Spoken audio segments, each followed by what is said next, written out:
My name is Joseph Gerson. With Michael Clare, I'm the co-founder of the Committee for a Sane U.S.-China Policy that has arranged today's session. As we face the inevitable and dangerous tensions between rising and declining powers, our goal is to prevent U.S.-Chinese military conflict, to reduce the militarization of U.S.-Chinese tensions, and to replace the extreme economic competition with trade and exchanges, all with mutually beneficial diplomacy. With the Biden administration stating that it will be, quote, more aggressive with China, and with this past week's provocative US and Chinese operations in the South China Sea and over Taiwan, it is clear that we urgently need to dial back the confrontation and to press both governments to engage in mutually beneficial common security diplomacy. Even as we have serious differences with many Chinese policies, we note that President Xi Jinping is urging the avoidance of a new Cold War, a call reinforced yesterday by German Prime Minister Angela Merkel. Even with the two powers' differences, as we see with the US-Russian extension of the New START treaty, common security diplomacy is possible. Instead of a new arms race, we need cooperative efforts to resolve outstanding differences, such as over the Taiwan and the South China Sea. And together, we urgently need to overcome such global challenges as climate change and the lethal pandemics. Yesterday, we launched the SANE Committee, the Committee for a Sane U.S.-China Policy, and our website at www.sanechinapolicy.org. I'm sorry, I got lost here and thing. We hope that you'll visit the website and use it. We intend the website to be a definitive and constantly updated resource with current news about US-Chinese military competition, proposals and policy papers, and issue-oriented web pages that focus on US-Chinese relations, Taiwan, the South China Sea, the US, Japan, and other related alliances, trade and technology, and nuclear weapons and arms control. Having the best ideas and policies is not always a winning formula. Transforming them into policies and actions requires advocacy, organizing, and at times mobilization. With our educational work, we hope to build a base of advocates and activists with whom we will share statements and, when appropriate, advocacy and action alerts. Before I introduce our speakers, I want to first thank Mariana Fernandez, who is anchoring the Zoom technology for today's webinar. Then, to prepare you, each of our speakers will have up to 15 minutes for initial presentations. Michael Clare will go first, Rachel Odell second, and Professor Zhicheng Xu will be the final speaker. I'll introduce each of them before they speak, and they will each get a heads up when they have 2 minutes left. Our question and answer session will follow the three presentations. If you want to pose a question, please use the Q&A function, which you will find near the middle at the bottom of your screen. Take a look down in the middle and bottom of your screen. We'll get to as many of your questions as we can. So getting down to business, let me first introduce Michael Clare. Michael is the co-founder of the Committee for a Sane U.S.-China Policy. He is long been the head of the Peace and World Security Studies program at Hampshire College, actually 5 college Peace and World Security Studies, and senior visiting fellow at the Arms Control Association. He is the defense correspondent of The Nation magazine and is a contributor to numerous publications, including Arms Control Today, Current History, Foreign Affairs, The Nation, The National Interest, Newsweek, Scientific American, and more. His books, actually 15 of them, include Resource Wars, Blood and Oil, and The Race for What's Left. Michael, the floor is yours. Oh, thank you so much, Joseph, for starting us off this way. And welcome everybody to this webinar. This is the first event of our new committee, Committee for a Sane U.S.-China Policy. And I'm delighted to have this opportunity to speak with you all. The title of our webinar is Biden and China, Opportunities and Challenges. And I'm going to speak to that, both the opportunities and challenges faced by the Biden administration in its dealings with China. So let me start by highlighting two things. First, dealing with China will be the most important foreign policy challenge facing the Biden administration. Absolutely the key foreign policy issue and the most difficult foreign policy issue he will face. Second, US relations with China are at a critical crossroads. Either we will move to a stable relationship with China that will include elements of cooperation, competition, and disagreement, or we will slide into an unstable, antagonistic relationship that at best will trap us into a permanent near-war condition, as during the Cold War with the Soviet Union, and at worst will end in a hot war, which will prove catastrophic for all of us. We are at this crossroads now at this moment because the Trump administration, without consulting with Congress or informing the American public, had begun moving the country into the second of these two scenarios, a permanent near-war situation with regard to China. This was occurring on several fronts: military, economic, diplomatic, and so on. On the military front, the US was engaging in increasingly provocative actions on the periphery of Chinese territory, such as sending nuclear-capable B-1, B-2, and B-52 bombers right to the edge of Chinese airspace. Imagine if China sent its nuclear-capable bombers right up to the Atlantic coast or to the Pacific coast. What kind of crazed reaction we might expect in the US? Well, that's what the US has been doing under Trump over and over again in the past year. The US has also sent under Trump multiple aircraft carriers to the edge of Chinese territory and conducted war exercises with dozens of aircraft, dozens of cruisers, destroyers, submarines, and the aircraft carriers and their planes, engaging in maneuvers that clearly looked like they were preparation for a war with China on its periphery. Again, imagine if China was doing that right off our coast.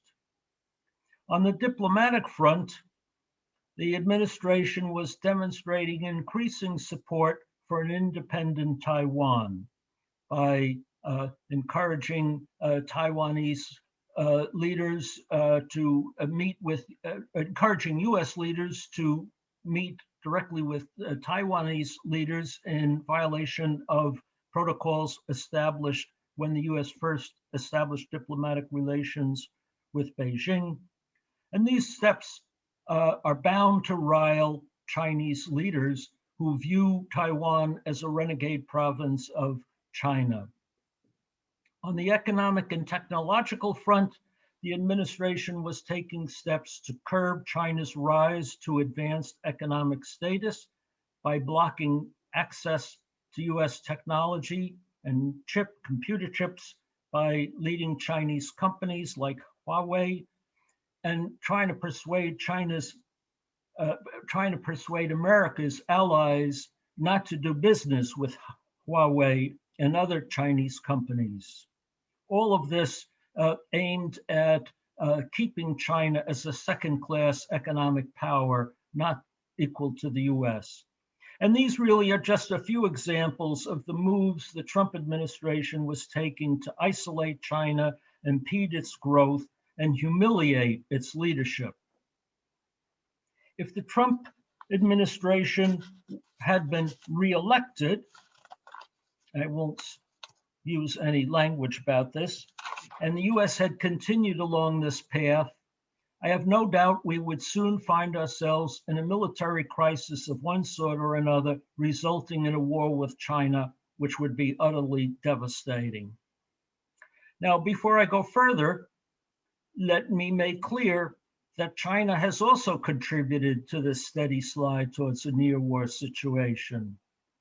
It has insisted on its sovereignty over the islands in the South China Sea, despite an international court ruling that its claims are illegitimate, and it has used military force to prevent other claimants to those islands from exercising their rights.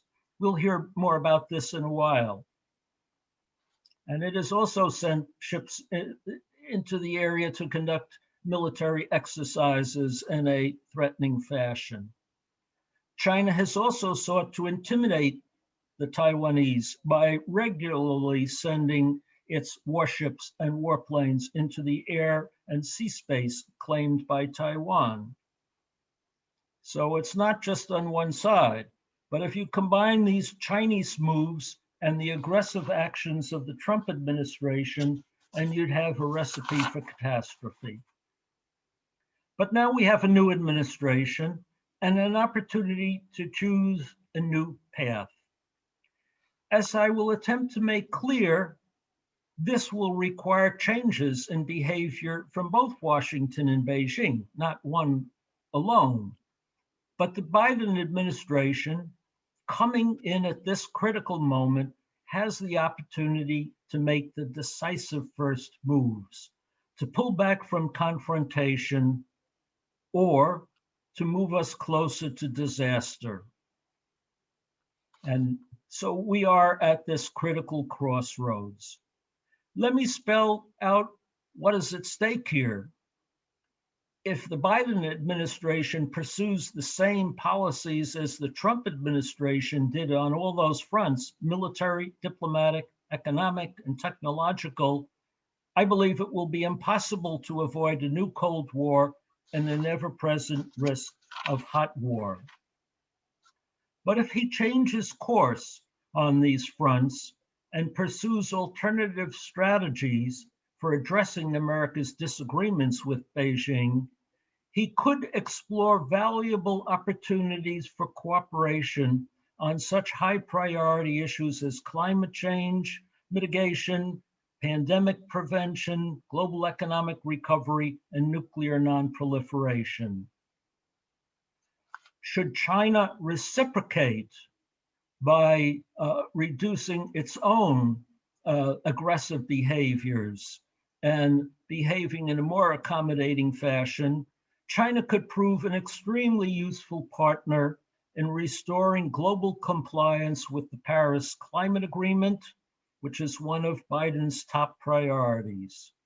China could also prove useful in common efforts to detect new pandemics at a very early stage, allowing an effective global response. You'll recall that President Trump pulled out US scientists from Wuhan, where they were working with Chinese scientists on the transmission of coronaviruses from animals to humans. This is not to excuse Chinese officials from hiding the spread of COVID in its early days. But had American officials, American scientists been there at the very beginning, we would have had greater warning, and we could restore that kind of cooperation. Moreover, any attempt to compel North Korea to eliminate its nuclear weapons, another Biden priority, will also require Chinese cooperation.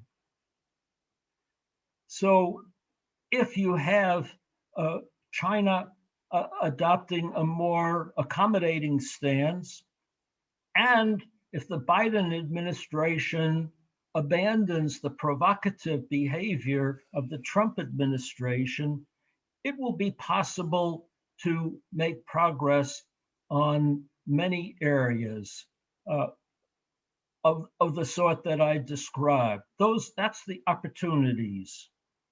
In saying this, I do not mean to say that Biden can ignore America's differences with Beijing, and quite the contrary. And when talking about the topic, Biden and China, opportunities and challenges, we have to talk a little bit more about the challenges of dealing with China. This is not going to be easy. The Chinese people feel that they have long been held back by the Western imperial powers, and that they are now rightfully to enjoy the status of a world-class power. They resent the fact that the US Navy and Air Force continues to patrol right off their coast, while there's no Chinese equivalent off the US coast. Most Chinese people that I've had contact with believe that Taiwan and the South China Sea are rightfully part of China and resent US efforts to prevent that from happening. These are realities that cannot be ignored. On top of this, China's supreme leader, Xi Jinping, has assumed ever more authoritarian power since he came to office and has authorized actions that are deemed egregious by us, by many of us in the United States, such as the crackdown on civil liberties in Hong Kong and the brutal oppression of the Uyghur identity, Uyghur Muslim identity in Xinjiang province of Western China. Despite all this, I think it is possible to cooperate with China in areas of mutual interest while still disagreeing, arguing even vehemently about other issues, but without provoking a breakdown in relations and sparking a war. Obviously, there are issues: Taiwan, the South China Sea, the crackdown in Hong Kong, the theft of intellectual property rights that matter a lot to the US and to the American people, and that will need to be addressed by the Biden administration. I think it is correct and appropriate for the Biden administration to challenge the Chinese government on these issues and to demand changes in Chinese behavior. But by the same token, China has some very legitimate complaints with Washington, such as those aggressive military maneuvers by the US Navy and the US Air Force, and the cutoff of access to US technology and so forth. We believe that there are practical, mutually beneficial solutions to all these problems if the two sides take the opportunity to address them in good faith and without employing threats of war. Michael, sorry to interrupt, the but Biden administration should immediately reach out to the Chinese leadership and request talks on all of these issues by high-level officials to find mutually beneficial solutions. We will be looking at our website. We will be posting our attempts to devise practical, mutually beneficial solutions to these divisive issues like the South China Sea and Taiwan. And in a few minutes, our other speakers will be addressing one of these in particular, the South China Sea. This could be the spark of World War III, or it could be a place where the US and China can find ways to avoid war and find a peaceful solution to conflict. Michael, sorry to interrupt, but you've got 2 minutes. The Committee for a Sane US-China Policy is committed to seeking such solutions to all the problem areas that divide the US and China, including Taiwan, trade, and technology. On our website, you will find policy papers commissioned by the committee on these various issues. At present, there are 2 such papers, one on Taiwan, arms sales to Taiwan, and one on the South China Sea, and more will be posted shortly. And as Joseph indicated, we plan to sponsor more webinars like this to address these divisive issues from various perspectives and to help facilitate the search for peaceful solutions. I hope you'll visit our website and support our efforts to promote sane, non-militaristic relations between US and China. As I said, this is a moment of at a crossroads.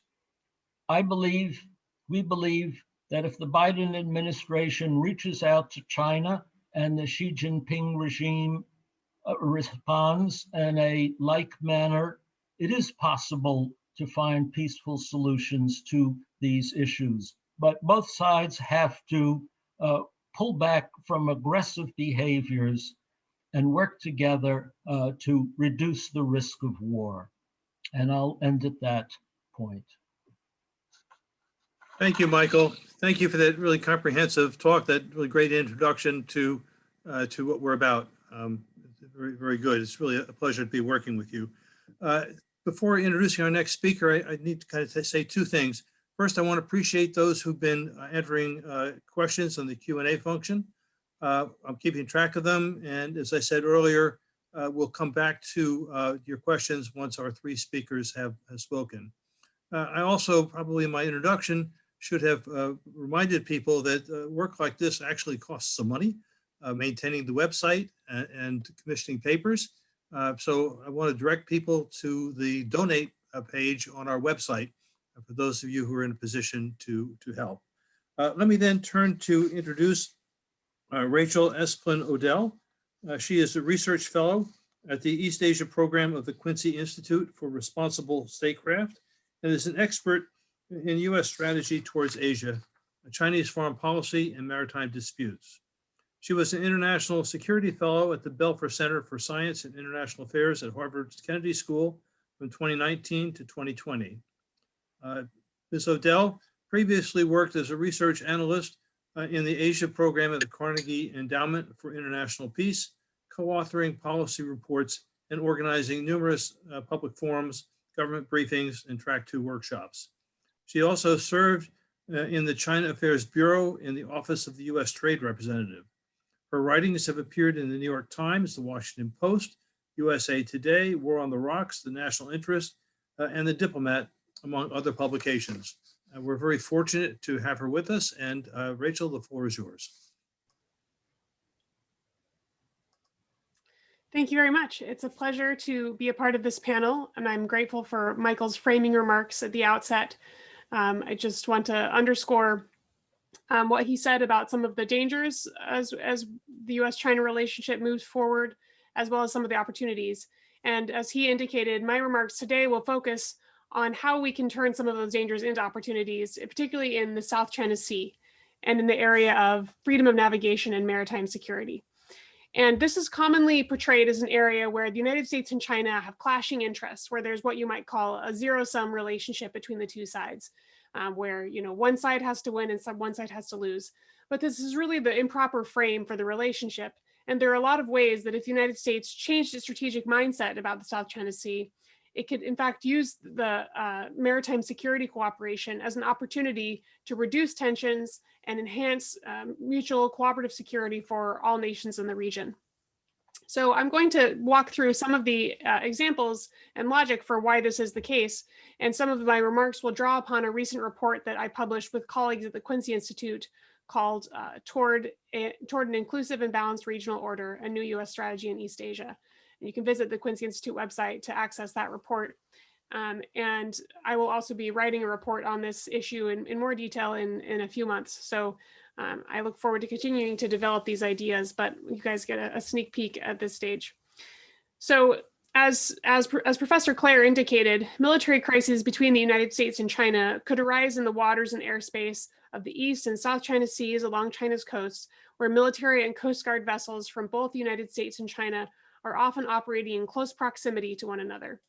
In order to lower the risk of such crises, while also promoting US interests in maritime stability and open shipping lanes, Washington needs to change its strategic mindset towards these waters.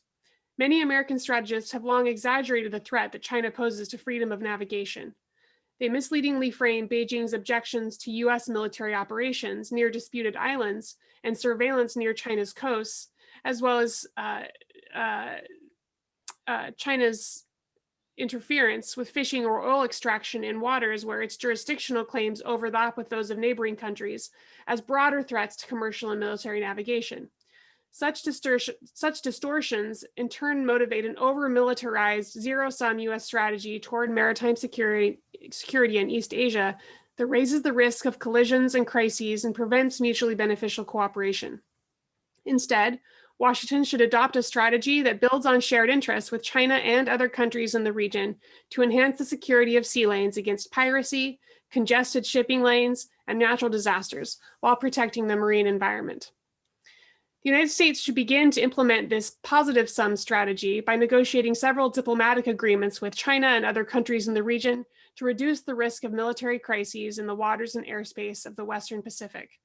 Complete demilitarization of the South China Sea is unrealistic. China's only naval base near deep water is located on Hainan Island in the South China Sea, and it views those waters as near seas that are a linchpin for its national security and economic survival. Likewise, other countries that surround the South China Sea also have vital interests in maintaining military and Coast Guard presences in those waters. And given the strategic and commercial significance of the sea lines that transit the South China Sea, the United States, Japan, and other major powers beyond the immediate region also have an interest in conducting normal military navigation and operations there. Instead of complete demilitarization, then, the goal should be to develop more stable patterns of interactions among all military and Coast Guard vessels in the region. Such an effort should begin in talks between the United States and China, given the frequency and intensity of the two sides' military and Coast Guard operations in maritime East Asia. First, the United States should pursue an agreement with China on safety in bilateral encounters at sea involving Coast Guard vessels. This would accompany past bilateral agreements negotiated during the Obama administration between the United States and China regarding naval and Air Force encounters. Then the two sides should enter more in-depth negotiations about military navigation and surveillance in the East and South China Seas. These are areas where, as Professor Claire indicated, during the Trump administration, the United States has continued to steadily increase its military operations and its surveillance and reconnaissance, and there's no indication that the Biden administration is planning to reduce that at this stage. But if the United States and China were able to work together in diplomatic venues, the United States could express willingness to reduce its freedom of navigation operations. These are operations that it conducts in areas where it's objecting to the claims of other countries that seek to exercise more control over navigation at sea.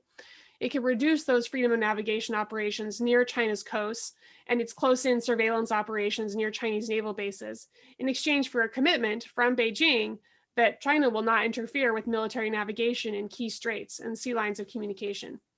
China is increasingly likely to accept such a deal. This was the subject of my dissertation research, and I found through a lot of research and interviews in China and analysis of Chinese documents that China, in fact, increasingly recognizes the need for freedom of navigation for its own naval forces, which are now operating more frequently in waters farther from its own shores. And in fact, it's never interfered with military transit through the South China Sea in that form of military navigation. It's more objection about these close-in surveillance operations. But even without such talks or such a deal, the United States should reduce its military operations near the most sensitive, disputed islands and reefs in the South China Sea. Those types of operations distort the original purpose of the US Freedom of Navigation program, which was to build norms in favor of more open military navigation. And it does that instead in favor of geopolitical jockeying and as a means for the United States to insert itself into these disputes that don't actually have anything to do with the United States. So this actually undermines the potential for compromise in the disputes, as I'll talk about in a moment. Now, beyond the bilateral relationship with China, the United States should also propose negotiations over a new regional agreement on the rules governing military activities in the waters near countries' coasts, especially in the 200-mile zones away from countries' coasts, which are called the exclusive economic zone. International law in this area, such as in the United Nations Convention on the Law of the Sea, is notoriously ambiguous, and many countries in the region, including America's own allies, adopt attitudes towards this issue that differ from the US position. This lack of clarity sows seeds for miscalculation and crises, especially between the United States and China. So to jumpstart this diplomatic effort to establish better understandings and agreements on this issue, countries in the region could take the cue of past Track 2 efforts that have made significant progress towards identifying areas of common ground and agreement among all countries in the region. In a related vein, the ability of the United States to neutralize the South China Sea as a source of conflict also depends upon a different naval and nuclear strategy.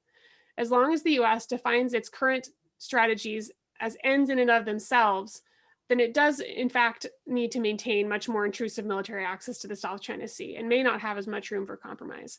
But those strategies themselves are part of the problem.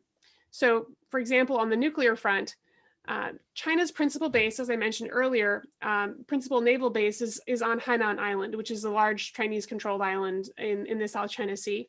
And that's also where their nuclear-armed submarines are based. And this is an important part of China's ability to be able to survive a nuclear attack from the United States or another nuclear power. But as long as the United States is committed to a first-use nuclear strategy, which requires the ability to destroy adversaries' nuclear submarine bases and track the movement of adversaries' strategic nuclear submarines, the US military will likely to continue to insist on conducting regular surveillance operations as part of its anti-submarine warfare operations. So among many other reasons why the United States should move to a no first use policy, this is one of them. It would facilitate a more stabilizing posture in the South China Sea, as it would enable us to reduce the frequency of our surveillance operations in that area. Now, finally, in the longstanding disputes among several East Asian nations over small islands and reefs and maritime resources in the East and South China Seas, Washington should do more to support peaceful negotiation among the claimants and mutually agreeable and realistic compromises.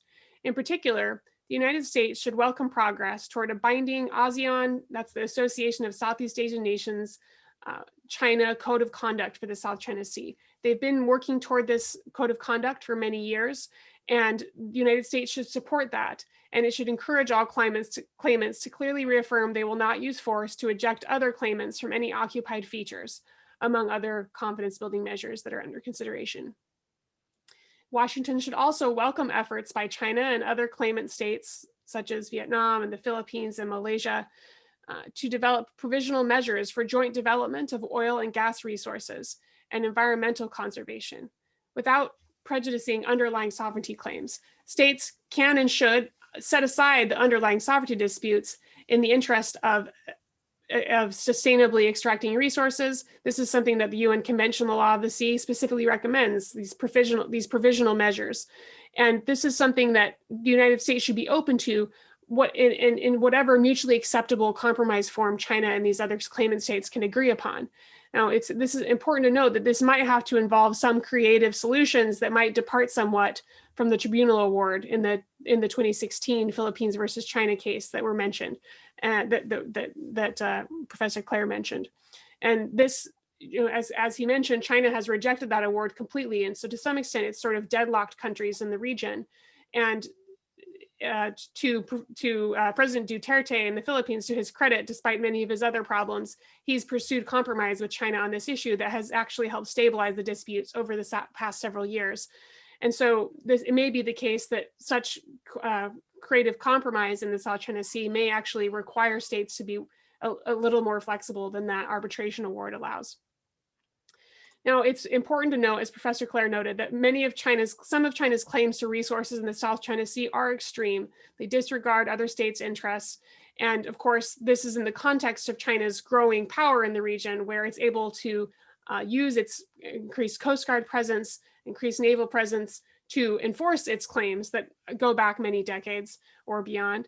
And so this is definitely creating tension, and in some ways, China is engaging in bullying behaviors in the region. However, it's important to note also that American interference in the disputes over the past decade, since around 2010, has not promoted restraint on the part of China or other claimants. On the contrary, US intervention in these maritime disputes has provoked nationalist anxiety in China, causing it to expand its position, to double down on its claims, while emboldening other states, such as the Philippines, under the previous president, Aquino, to take imprudent risks in the disputes. As Washington is not a party to any of these disputes, just as it's not involved in many other maritime disputes around the world, such as those in the Mediterranean between Greece and Turkey, it should resist the temptation to embroil itself further in them and instead return to its previous longstanding position of neutrality. As an alternative approach, the United States should press forward with negotiating, implementing, and exercising regional agreements to prevent crises at sea and to facilitate cooperative maritime security among all countries in the region. And this could take place through joint military exercises that involve China as well as our allies and other countries in the South China Sea, and that are designed for things like counter-piracy or humanitarian response and disaster relief. And these are all mechanisms that could be used to promote a more positive sum approach to the South China Sea disputes. So to zoom out from this analysis of the South China Sea issue, I think that at this point, there hasn't been a lot of creative thinking in the Biden administration about how exactly to implement these types of policies. And this is why, as to underscore Professor Clare stated, it's important for people in civil society and for people at the grassroots level to raise these issues and to expect our policymakers to look for more creative solutions that don't just drive us further towards conflict and confrontation over these issues, especially ones where there really are viable alternatives, and that many people in academia and at think tanks and in nonprofit institutions over the decades have been exploring and have been recommending. For example, there's a scholar at the University of Miami in Florida and at Taiwan, working with some scholars in Taiwan, that have developed a detailed recommendation for a marine peace park in the Spratly Islands, which are some of the most disputed islands in the South China Sea. And that kind of creative proposal that many have been working on, if it were implemented, would enable states in the region to lower the temperature in these disputes and reduce the likelihood of military conflict. Dr. Odell, I'm sorry to interrupt, but 2 minutes. Okay, great. So these are the kind of approaches that those of us who are working to prevent a new US-China Cold War should be calling on this administration to implement, rather than continuing to increase freedom of navigation operations or increase the pace of our surveillance operations along the Chinese coast, which it seems that the Biden administration is currently oriented towards doing. And I'm really grateful for the work of this new committee and for the opportunities that you will be presenting to bring people together to do just that. And I'm happy to answer more questions on this issue and look forward to writing more about this and working on these issues in the future. Dr. Odell, thank you very much for that detailed introduction to the issues, contest for control over the South China Sea, perspectives of the claimants, and possible alternatives. For those of you who are listening, I'm aware that most people in this country can't locate where the South China Sea is and don't understand at the moment quite how central it is to really the questions of war and peace. In many ways, it's become the geopolitical center of the struggle for world power. So I encourage you to kind of follow up and digest what Dr. Odell has said. Their papers are on the Quincy Institute website, and we have resources on the same committee's website as well. With that, I want to introduce Dr. Zhicheng Zhu. He is professor of political science and international relations and chair of the Department of International Relations at Bucknell University. He was Bucknell's inaugural director of the China Institute and MacArthur Chair in East Asian Politics. He's previously taught in Shanghai International Studies University and was a senior assistant to Council for Press and Cultural Affairs at the American Consulate General in Shanghai. Dr. Zhu is a member of the National Committee on United States-China Relations and is frequently quoted by international media on Chinese and East Asian affairs. His books include The People's Republic of China Today, Internal and External Challenges, which he edited, and U.S.-China Relations in the 21st Century, Power, Transition, and Peace. Dr. Zhu, the floor is yours. Thank you, Dr. Gerson, and thank you also, Professor Clare, for having me here. I think this is a very important venue to talk about this most important bilateral relationship.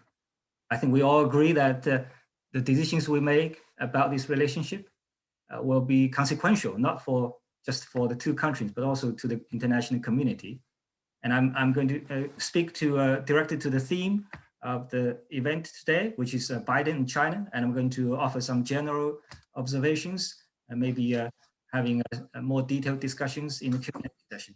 I did prepare some slides. Let me see if I can share with you. Please bear with me as I get these online. All right. Okay.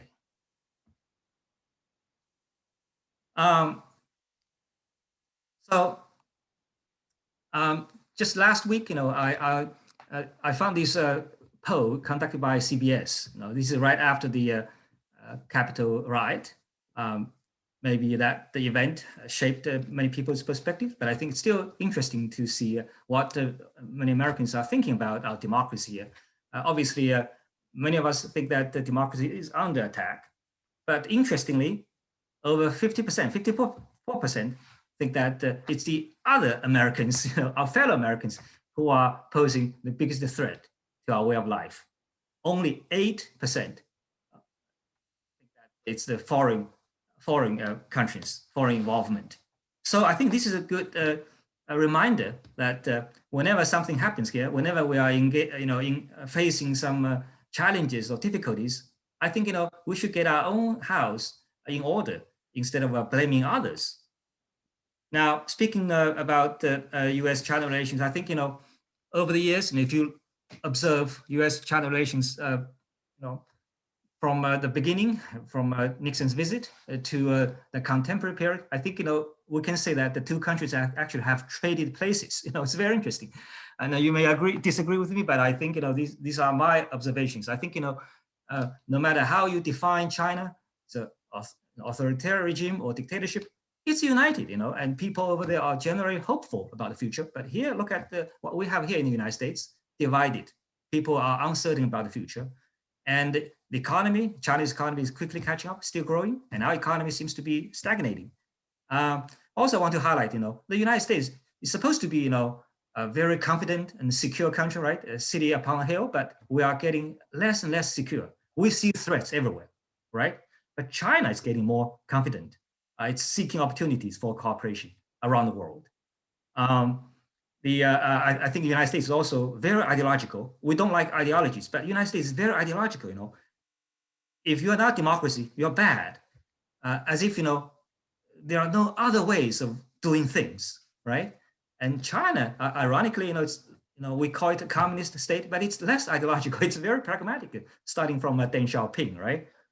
I also want to point out, I like this quote from the Wizard of Oz, total, we are not in Kansas anymore. So if you look at the US-China relationship, I think you have to understand that this relationship has fundamentally changed, both qualitatively and quantitatively in the past few decades. We have to bear that in mind, so we have to develop new strategies in dealing with the new situations. Now, qualitatively, of course, over the years, China's role in the American imagination or in the American foreign policy has changed, right? When Nixon and Kissinger, went to China, they was seeking China's help in countering the Soviet Union. So China became allies during the Cold War. Now, when the Soviet Union is gone, that foundation is gone too. So we experienced this uncertainty in the 1990s, unsure what to do, right? Then, of course, 9/11 and the Chinese President Jiang Zemin was one of the first foreign leaders to call President Bush to express support. So the United States and China became sort of allies again in the war against terror. But then after that, with Obama, with Trump, the Chinese role changed again, from a strategic competitor to rival or threat or even enemy, And I don't know how the Biden administration is going to define China, but I think, most likely he's going to follow this same pattern, right? Most likely China will be called a strategic competitor. Now, quantitatively also very important, we're dealing with a different China, a more powerful China today. When Deng Xiaoping opened the door for investment or economic reforms in late 1970s, China's per capita GDP was lower than many, even most, African, Latin American countries. Now you can go and Google, find out, where Chinese economy stand and what is the per capita income level. And the aggregate economy, of course, leapfrogged in the 1990s, surpassing, Italy, Britain, Germany, then Japan, one by one, right? And eventually by 2010, it became the second largest economy. And last year, it was its GDP reached $15 trillion. It's about 70% of the U.S. economy now. Now, based on some economists, if you look at the PPP, purchasing power parity, apparently Chinese economy is already larger than the US economy, right? But we don't count that, we look at the real figure.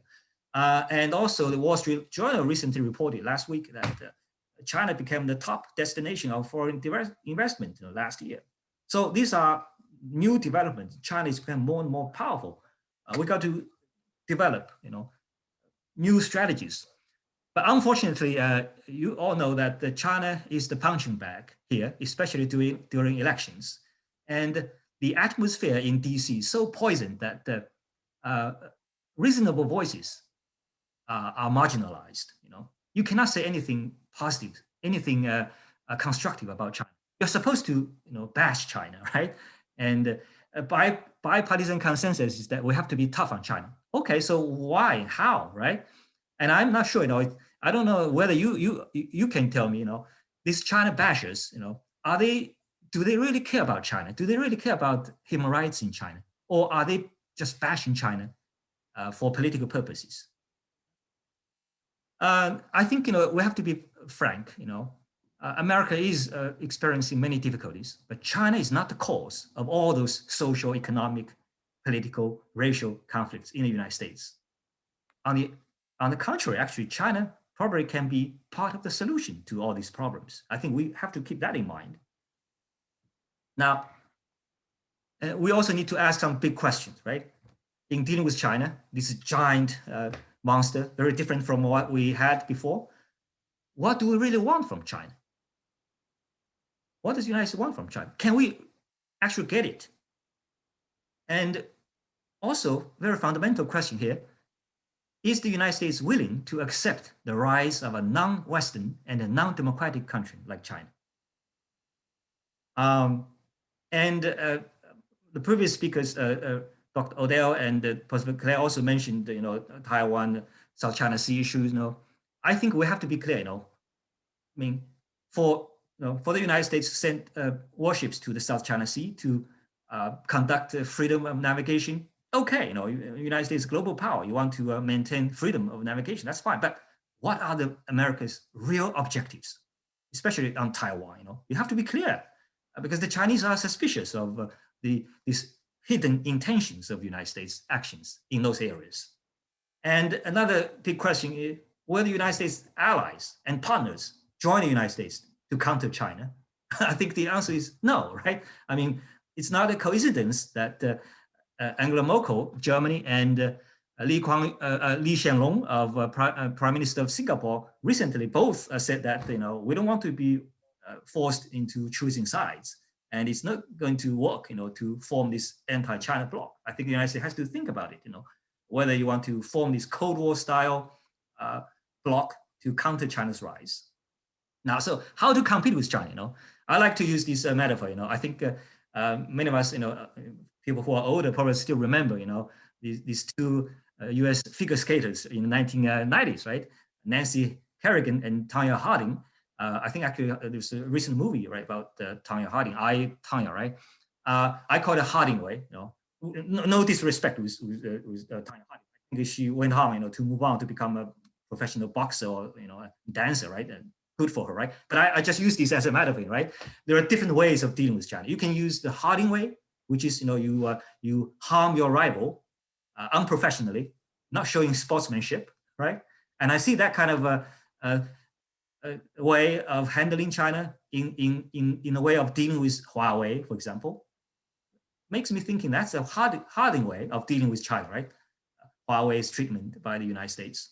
Also, these punitive measures against China, right? Imposing tariffs, just punish China, so we can block China's progress. But ironically, actually, I think Trump's high tariffs policy did not work, right? A harder way, I think, that's a different way, right? How to maintain America's competitive edge? Well, you can become smarter, right? You can work harder, right? You can engage in this constructive competition with China. You're not going to hurt others intentionally. You can try to raise the boats together, right? With the rising tides, right? So the harder way or Harding way, I think we have to think about it. Now, very quickly, moving forward, what can we do for the Biden administration? I think there are some low-hanging fruits over there that the Biden administration can actually take actions right away. for example, we definitely need to restore the Fulbright programs in China and Hong Kong. It's just wrong to unilaterally stop this program. It's good for the United States, not good for China, right? It's a U.S. program, you know, right? For American scholars and American students to go there and to learn about China. Why would stop it, right? Peace Corps, another thing, right? And those two consulates, you know, in Chengdu and Houston, you know, became a victim of the latest, rivalry between the Trump administration and the Chinese government. I think we got to reopen those consulates, you know, to promote exchanges at grassroots level. COVID, you know, climate change. Those are the things that Biden is facing now. I think, you know, whether you need to learn from China or copy China's measures, that's another issue. But I think China does offer some measure, you know, experience and perhaps inspiration even, you know, here to get those the COVID under control as soon as possible. Now, Biden has been talking to foreign leaders in the past few days, including Putin, I think yesterday or the day before, but has not talked to Xi Jinping yet. I hope that it's going to happen soon. It's not an issue whether you like him or not. You know, it's just look at the importance of relationship and how can you ignore Xi Jinping, you know, while talking to other leaders, right? Doesn't make sense. Now, also because we have so many problems with, you know, trade and technology, you know, I think, you know, down the road, the two sides need to negotiate a bilateral investment treaty and eventually a free trade agreement to set a protocol on those issues instead of unilaterally imposing sanctions against each other or bring them to the WTO. You know, I think the two sides need to sit down and talk about those problems and draft, you know, treaty, an agreement, you know, to deal with the issues directly. And finally, you know, what can the public do? And that's why, you know, I really applaud, you know, Dr. Gerson and Professor Claire, you know, for launching this new committee for sane U.S.-China policy. I think the public policy debate has been dominated by these politicians in DC, by these China bashing activities, rhetoric in DC. I think the public definitely needs to get more involved and to have our voices heard.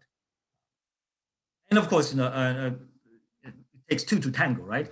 We're not saying that you know, United States should share all the burden. You know, definitely China should also do more to meet each other halfway, right? I think, you know, we all know the issues inside China, right? The human rights issues, Xinjiang, Hong Kong, you know,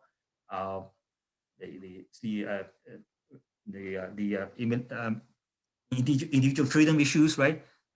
Again, domestically, China definitely needs to do a better job in promoting human rights and expanding individual freedom. Externally, you need to think about the so-called war for diplomacy, right?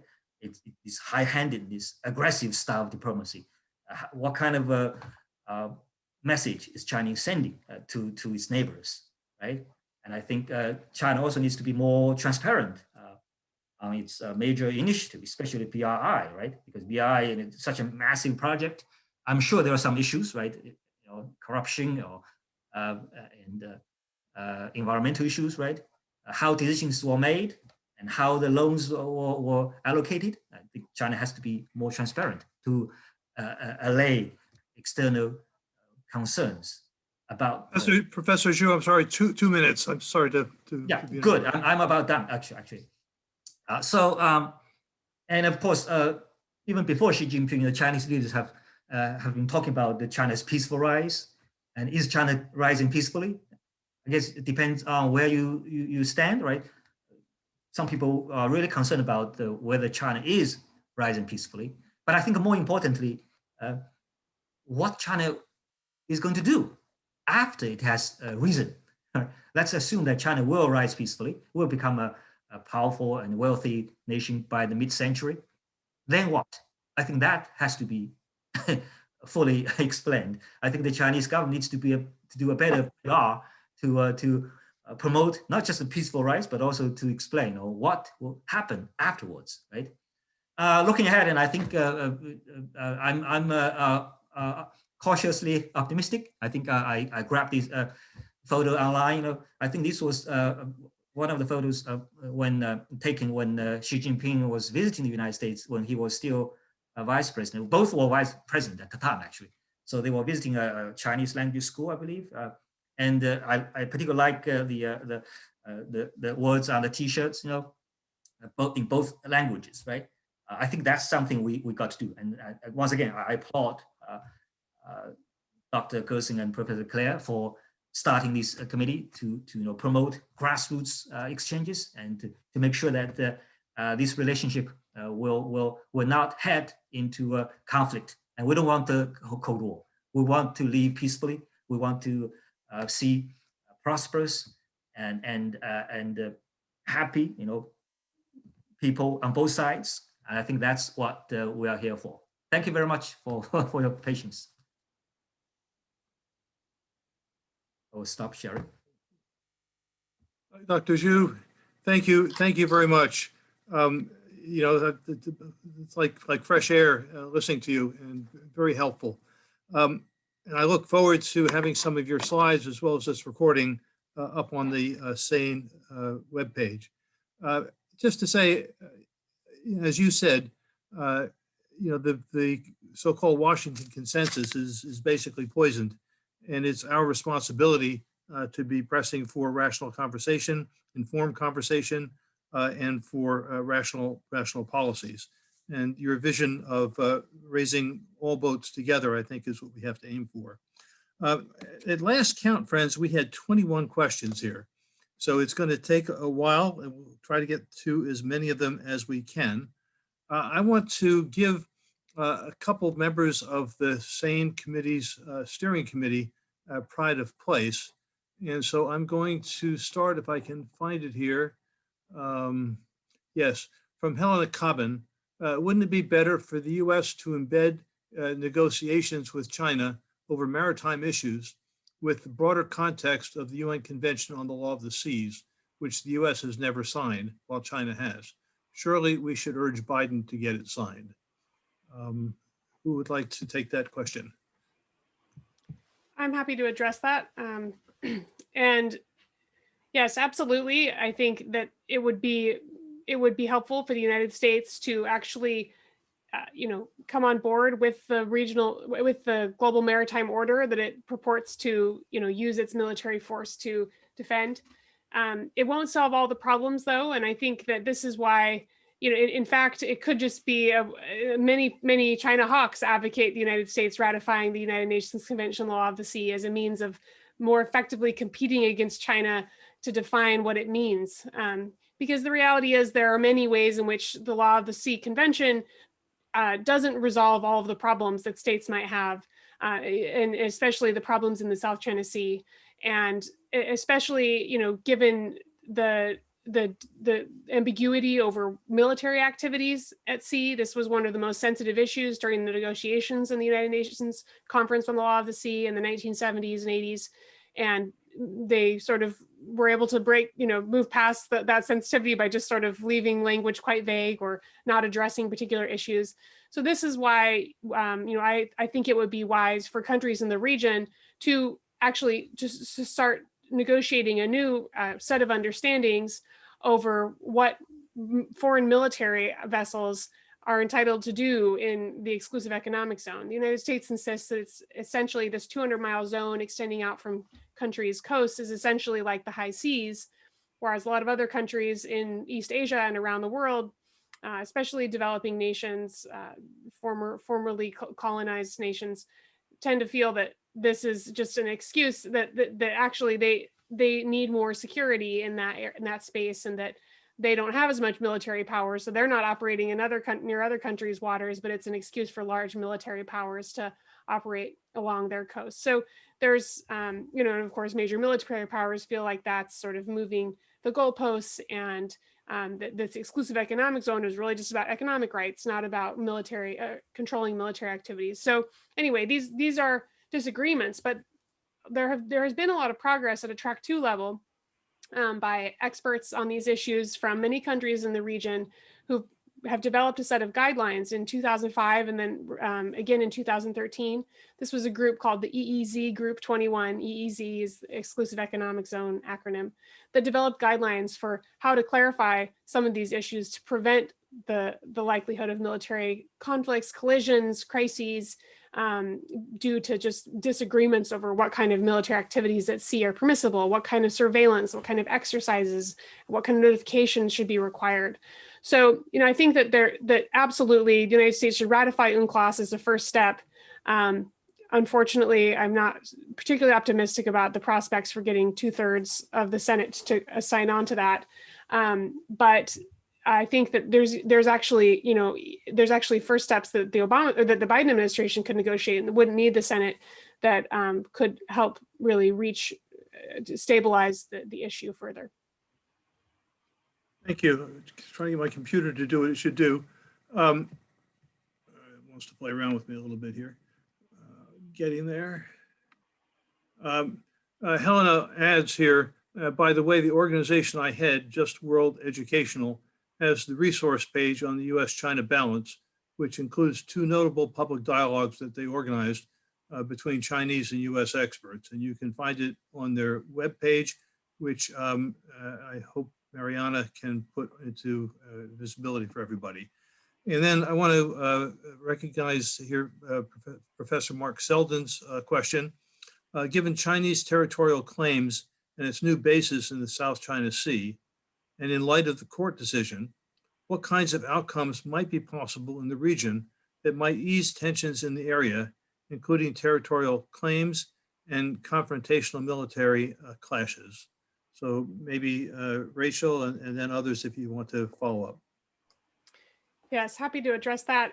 As I mentioned, there's in some ways the arbitration case actually complicates the potential for compromise, but it also sort of increases the need for diplomats and statespersons to be creative in thinking of potential solutions, because it was so overwhelmingly in the Philippines' favor, actually much more than a lot of legal experts expected, that it sort of removed any potential claim for China to even or to have any sort of claim to resources in particular. Of course, it wasn't addressing the actual territorial claims, but rather addressing whether or not these small islands and reefs in the Spratlys, which is in the southern portion of the South China Sea, could be entitled to these 200-mile exclusive economic zones, or to the resources in the continental shelf extending from those islands. And so there, basically the arbitration awards decided that none of the islands are large enough to really merit having that kind of economic claim. And so, but of course, China has completely rejected the whole arbitration process. And, they've argued that they rightfully claimed an exemption to any kind of binding arbitration over issues that have to do with territory or with maritime boundaries. And so that was sort of their rationale for not participating in the arbitration in the first place. Now, in retrospect, a lot of Chinese experts feel like that was a mistake, that China should have participated, and at least at the first stage, to argue that the tribunal didn't have jurisdiction. But hindsight's 2020 to some extent. But we are where we are now, where there's a lot of there's still a need for compromise and peaceful resolution of the situation. But there's no way China will ever accept that arbitration. So what do we do? So I think, and this is what your question is getting at, there's been some creative ideas where basically set the sovereignty question aside and find ways to do things like joint marine conservation, like the Marine Peace Park, the Spratly Islands Marine Peace Park that I mentioned, where all the countries would essentially set up like a regional institution, a regional intergovernmental organization, where you're not saying that anyone has sort of rights to sovereignty over any particular islands or maritime space, but you're just saying we'll all work together to make sure that we're working together to patrol the area, prevent pollution, that kind of thing. You could do the same thing with counter piracy exercises. And with like one of the most complicated issues is a particular land feature called Mischief Reef, which wasn't even above water at high tide. But the Chinese government has occupied it for a few decades, and they've recently reclaimed it and built a base on it. And the tribunal said that that's on the Philippine continental shelf and it shouldn't even belong to China at all. And so that's a really particularly sticky one. Obviously, China's not going to completely withdraw from that. So some people have recommended turning that into like a regional scientific base that's open to all countries in the region, and where China's kind of hosting them, but they're all sort of sharing that. So there are creative solutions out there if we're willing to be a little bit more pragmatic about the way forward. I think what I'd like to do at this point, thank you very much for that, again, comprehensive answer, is to move to a slightly different subject. And rather cogent, short question here. What happens if China attacks Taiwan? Michael or Professor Zhu, would you like to respond?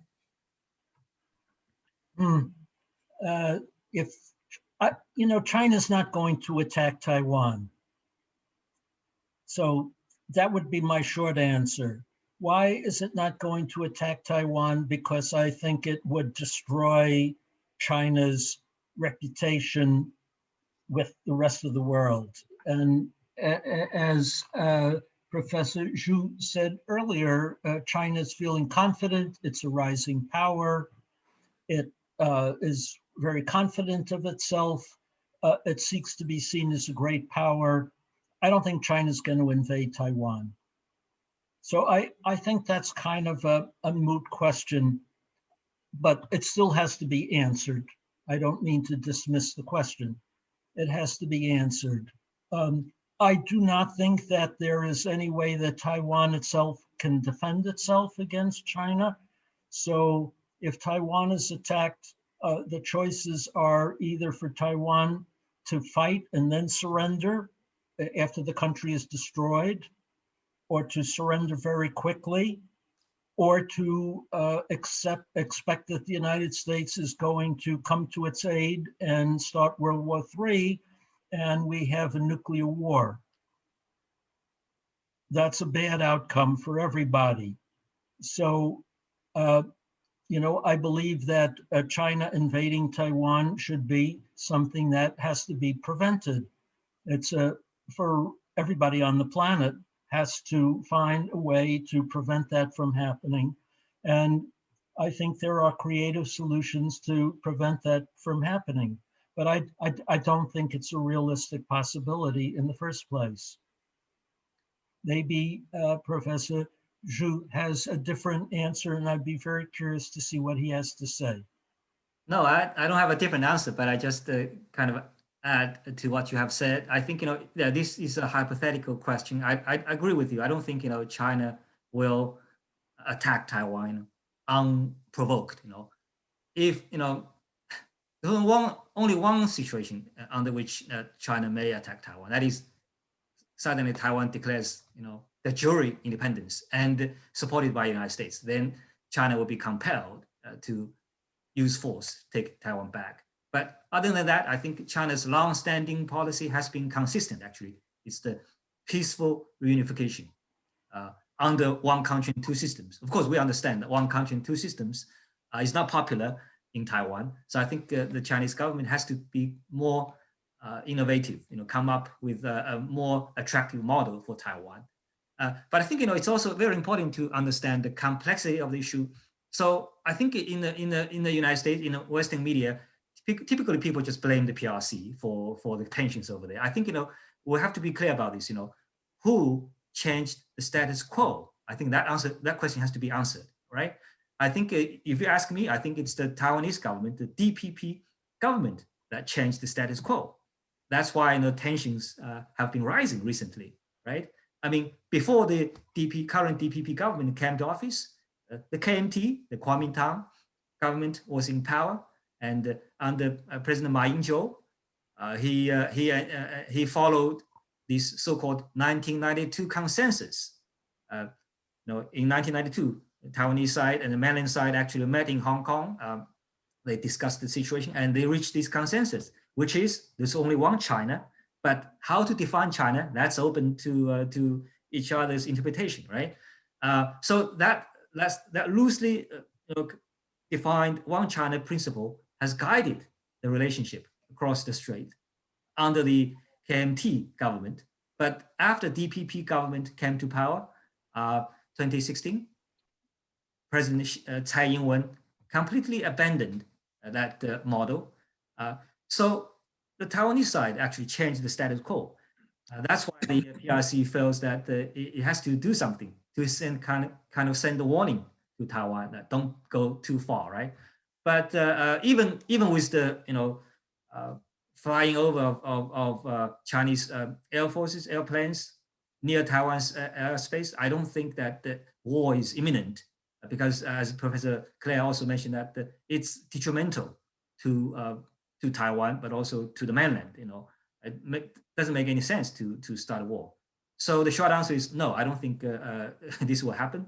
But obviously, we can do more to avoid war over there. And one thing is that the United States has to be clear that we support Taiwan's democracy, but we probably should not support Taiwan's intentional pursuit of independence from China, because that even violates Taiwan's own constitution, by the way. So we have to be clear about that. Thank you, Professor Zhu. I mean, there's an interesting article in today's New York Times, which quotes Tony Blinken, which seems to indicate some continuation of the Trump approach, which I think we have to do our best to kind of roll back. I want to go to the next question here. Again, a somewhat different subject, perhaps for Dr. Zhu.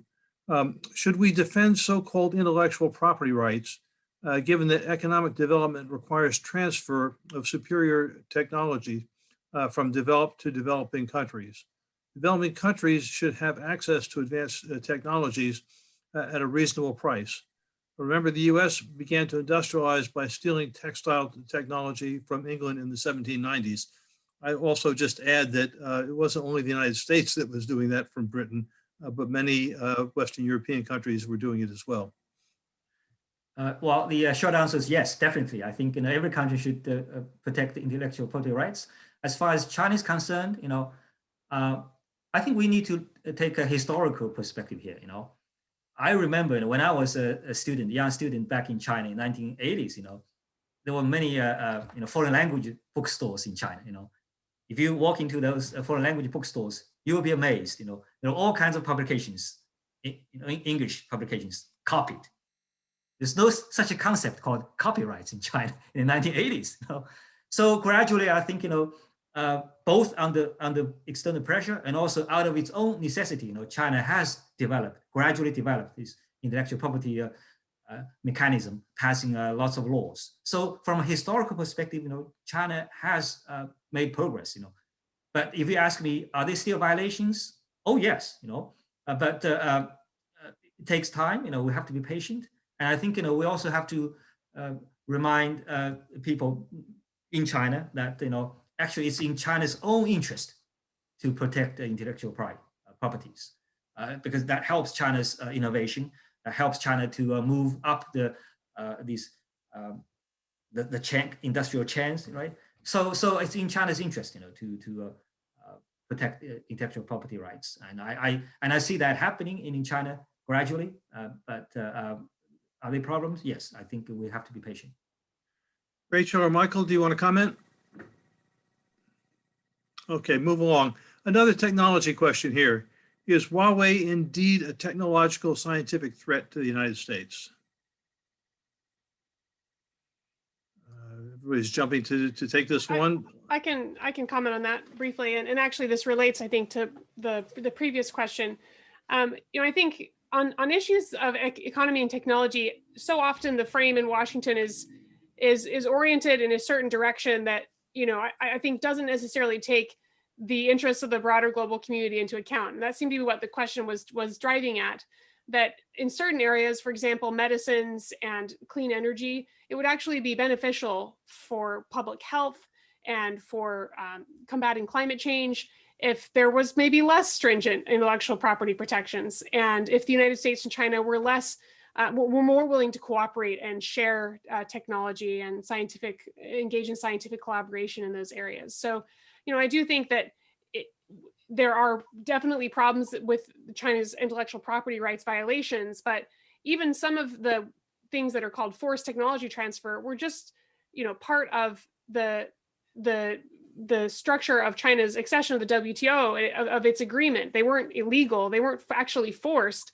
these were, for a long time, the United States has supported one means of providing international aid to developing nations has been to support these kinds of technology transfer arrangements. So, maybe now that China has become much more competitive, it's time for it, to reduce those joint venture and technology transfer requirements. But it's important to kind of zoom out and look at that bigger picture as well. And so what are our ultimate goals? Is it just about protecting the intellectual property of American corporations? Or is it about, yes, doing that in the interest of, maintaining our economic competitiveness and American jobs, but also, promoting other goals like more sustainable development, et cetera. And on the Huawei issue in particular, I think this is also relevant, where the reality is that Huawei is producing telecommunications infrastructure technology at a much less expensive rate than the few competitors that they do have, which are Ericsson, IKEA, Nokia, some of these Scandinavian companies that produce some analogous equipment. But it's much more expensive, and the developing world can't afford it. And so, in order for these nations to be able to build up their 5G technologies and tap into a lot of modern innovation, they will require Huawei technology, and that's not a bad thing per se. And I think, yes, of course, there's the potential, as we should know well, because U.S. government has oftentimes embedded backdoors in sort of American hardware and software technologies that have enabled the United States to hold other countries at risk or to conduct espionage. So there's certainly the risk that China could be doing the same with Huawei technology. There's clearly close links to the government there. So we should keep it out of things like sensitive, classified infrastructure, and our allies should do the same. But that doesn't mean that, Huawei poses a broader security risk in any infrastructure, and that we should be spending diplomatic capital to try to prevent the world from buying Huawei. Thank you. This is next question is I think for Michael. It's from Jenny Clegg in Britain. China has offered Biden a no first use nuclear agreement demonstrating non-aggression. What weight would the speakers give to this, given that Biden, as vice president, apparently favored a no first use policy? Might we expect Biden to respond positively? If not, why? I think that Biden may come to a position of no first use. There's certainly disarmament groups and arms control groups in this country are in favor of a no first use policy. And I work with the Arms Control Association, and that's certainly something that we would favor. So there's no reason why not to pursue it. There are questions about the authenticity of China's policy. I think those questions can be answered. China's nuclear arsenal is much, much, much smaller than ours, and its capability to launch a first strike is negligible compared to ours. So I see no reason why such an agreement couldn't be held. The problem right now is that the US and China are not talking about nuclear issues at all. We do have a strategic dialogue with Russia. And because the New START agreement was just extended yesterday, hallelujah, that those talks will resume. Strategic stability dialogue, it's called, where US and Russian officials meet to talk about problems of nuclear weapons and the risk of war. We have no such dialogue with China.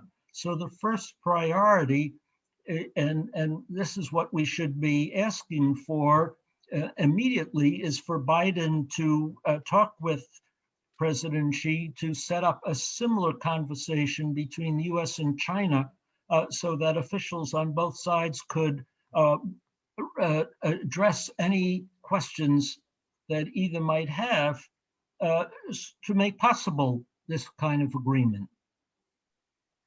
Just quickly. Go ahead. Go ahead. We had dozens of dialogue channels when Obama or even Clinton was in power. in the 1990s, early 2000s. It was during the Trump administration that all those dialogue channels between the United States and China were shut.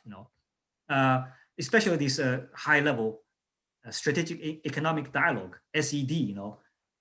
Played an important role for the two sides to communicate on a regular basis, to narrow their differences and make policies based on their discussions. But again, as Professor Claire said, those dialogues are gone. I think one of the things Biden administration definitely needs to do is to restart those dialogues with China, not just on the strategic issue, but also on many issues, economic, cultural, education exchanges, and those dialogues are definitely necessary right now to boost the relationship. Otherwise, we're going to be stuck in this dead end. Absolutely. Here's another question on the same lines. Does not the concept of full spectrum dominance that the Pentagon put forward in June 2000 preclude any possibility of peaceful coexistence? Here it says peaceful solution, but is full spectrum dominance antithetical to the possibility of peaceful coexistence?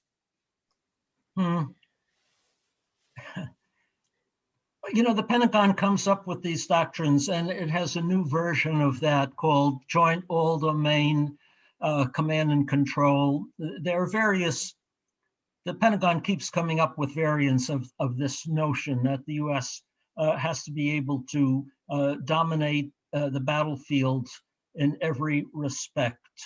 And certainly that is the case today, but I don't think that precludes agreements with China to limit the risk of war. For a war to occur, there has to be causes. There have to be the sparks to produce war. And right now we have multiple possible sparks of war between the US and China in the South China Sea, as we've heard, over Taiwan, and in the East China Sea over the Senkaku Diaoyu Islands. Those could erupt and trigger all of these military systems that the Pentagon has proposed. So the important thing is to eliminate the sparks of war. And that's what Rachel was speaking about earlier, about finding ways to lower the temperature in the South China Sea, to demilitarize the South China Sea. I think we have to do the same thing in the East China Sea, and to work to find ways to eliminate the risk of war over Taiwan.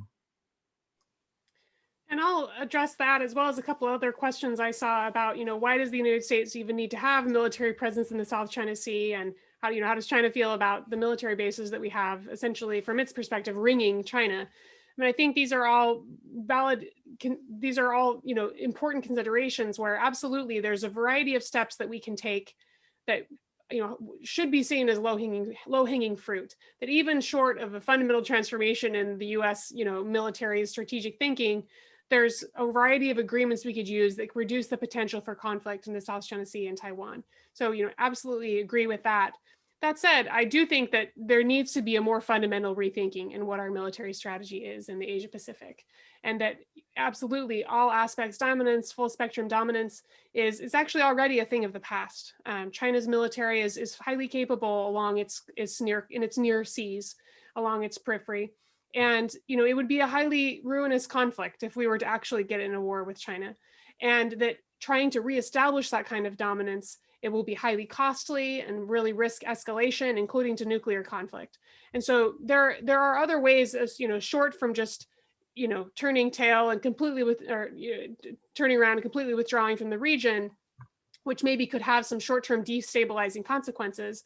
There are other ways that we can rethink military strategy that involves, okay, how do we adopt a more defensive strategy that deters China from it's not poised to do this at present, but from getting any ideas in the future about engaging in territorial conquest in the region, so that countries in the region, like our allies, Japan, et cetera, have the ability to defend themselves and prevent that from happening without sort of driving arms races and security dilemmas like we see happening right now.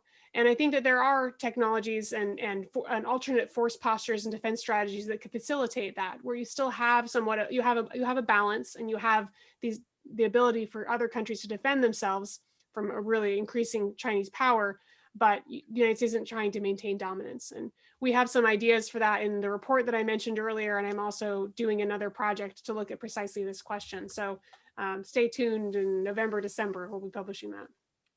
Thank you for that. As you were answering, it also came to mind for me was the situation in Okinawa, where they've been plagued with basically military occupation since 1945. And to understand, it's important for people to understand that our foreign military bases often have disastrous impacts on the host communities, and there's resistance and strong desires for the development of peaceful relations among people in the Asia Pacific region. Then let's see. Yeah, it's a question from Michael Passerini. The Biden administration has indicated it seeks to return supply chains to the United States. Is this basically incompatible with our desire for better relations with China? Does Professor Zhu, do you want to answer that? Well, I mean, I could get started. So I think the fundamental question here is, will the U.S. government be able to get all these American jobs back and American business back to the United States, right? Is that the question about?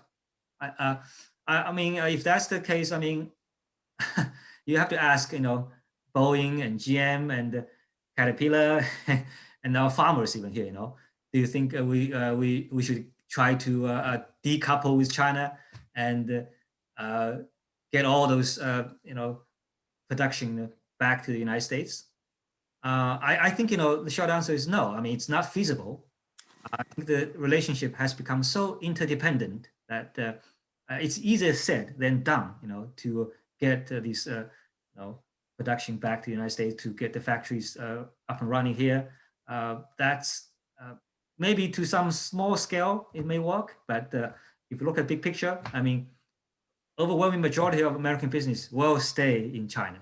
That's just the fact. I mean, there's no way we can change that. I mean, the investment follows the market, and so I don't think we can really reintroduce the chains back to the United States. That's not going to happen easily. Another aspect of that, the question was also about how it affect U.S.-Chinese relations, and what the Trump administration was doing was not only to try to disrupt supply chains to the United States, but also to force other countries to do the same thing, to divide up the world into two separate economic blocks, and to force countries like throughout Asia, Australia, New Zealand, and Europe as well, to halt their trade with China, and to only integrate economically with the United States. And this is highly disruptive. It creates dissent with our own allies, but it also poisons relations with China. Actually, it's backfiring because the Europeans are resisting that, and just signed a new trade agreement with China. So I think it's impractical and counterproductive. Thank you. We've got a question here from John Isaacs. I think it's sort of one of the most basic and important ones for people listening here. Who is in charge of the China issue within the Biden administration, if someone has been selected? I mean, we need to be, who do we focus on? Rachel or Michael, do you want to take that? Yeah, I can speak briefly to that. I think that to some extent, it's a little bit unclear how the Division of Labor is going to work out. And one key appointment is not yet been announced, the Assistant Secretary of State for East Asian and Pacific Affairs. But, I think that the short answer is Kurt Campbell has been appointed as the Indo-Pacific Coordinator on the National Security Council, which is a new role that the Biden administration has created on the National Security Council. They've sort of elevated the Senior Director for Asia position to expanding it to address the Indo-Pacific more generally. And under that, there's Laura Rosenberger as the senior director for China, and Julian Gewirtz is China director. So they're lining up the National Security Council staff. And then at the Pentagon, it will likely be Eli Ratner. He's going to start out as a special advisor to Secretary Austin on China matters, and then he's going to transition into the Assistant Secretary of Defense for Indo-Pacific Affairs. So those are a lot of the key roles, but it's clear, I mean, the Janet Yellen, Treasury Secretary, spoke about China in her confirmation hearing and sort of criticizing its intellectual property theft and other economic practices. Catherine Tai, the U.S. Trade Representative, will also be really key here. So, you know, China covers such a wide range of areas that many different people will be involved in managing the relationship. John Kerry, the new climate envoy, has made it clear that he really prioritizes U.S.-China climate cooperation as being a linchpin for international climate progress. But I think the short answer is probably Kurt Campbell, in the ideal world, will be the one coordinating all of that. Just to say, Kurt Campbell was one of the primary authors of the Obama era pivot to Asia Pacific. Let me follow with a question of my own. Who do you think are key players in Congress that we should be engaging with? So there are several different, I think, committees or caucuses that are really relevant here. There's a U.S.-China working group it's a bipartisan working group led by Representative Rick Larsen from Washington on the Democratic side of the aisle and Representative Darren LaHood on the Republican side of the aisle. And there's a wide range of perspectives of the people in that working group, the members of Congress in that working group, from more hawkish to more dovish. But Representative LaHood and Larsen really are what they call salvagers. They want to salvage the U.S.-China relationship and find areas of cooperation. So I think that's a good working group. And then also, of course, the Foreign Affairs Committee in the House under Gregory Meek's new leadership, and also the Senate Foreign Relations Committee and then the Armed Services Committee on both sides. And so the leaders of those, members of Congress of those committees, I think, are also important people to target, as well as the Congressional Progressive Caucus. I think that progressive members of Congress have shown increasing willingness to push back against an overly hawkish approach toward China, because that'll undermine a lot of other progressive goals, such as cutting the defense budget and climate progress. One Thank other you. actor Go ahead. one other actor in all of this is the Indo-Pacific Command of the U.S. military.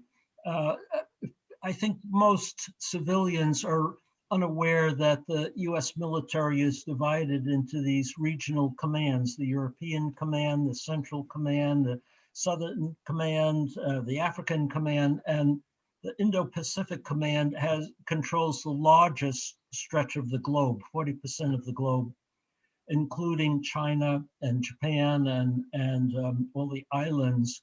It's usually commanded by a naval person, an admiral, because it's mainly a naval dominated command. And in the past decade, this command has had enormous influence in pushing the U.S. towards a more hawkish stance towards China, particularly favoring, a more aggressive stance in the South China Sea and around Taiwan.